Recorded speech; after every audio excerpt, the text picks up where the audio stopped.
Quer dizer, eu agora vou pôr aqui iniciar stream, a ver se ele aqui começa a dar.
Things that are working. Why, when something isn't broke, do you continually try to fix it? Is it because you pay these developers all this money and they have to have something to do, and you're like, hey, we don't have anything else to do, everything's working great, let's just come up with some way to make it like completely mess it up so that people are like confused and don't know where to go? Do they go to Classic? Do they go to the new studio? Like, let's just make it confusing.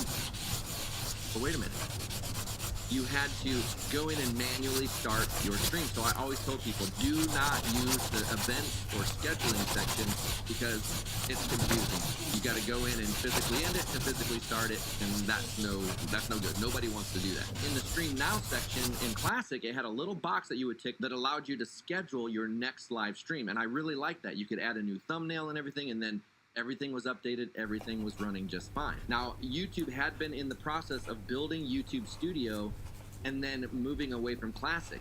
But there were a lot of features that didn't move over to Classic right away, so I always had to use Studio for my videos and Classic for live streaming because it just wasn't set up yet. And it was like a huge disconnect. It was very confusing. They were always saying, get used to this because Classic's going away at the end of the year. And I was freaking out because I'm like, holy cow, if it goes away at the end of the year, am I still going to be able to schedule my streams? Like, there was no information. They weren't telling us streamers what we had to look forward to or what we were going to lose or anything. And streamers, they didn't give us that.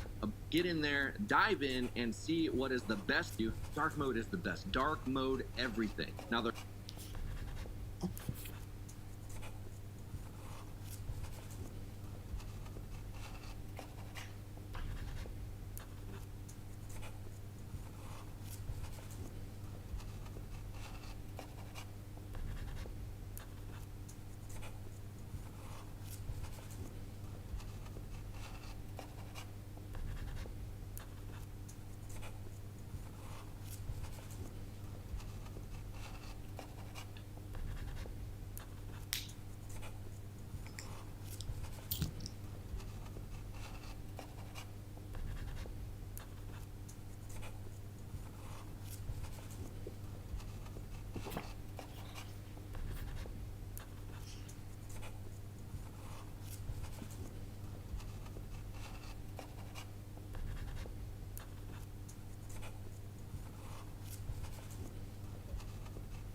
They're working on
Ixi, já foi ter como, né?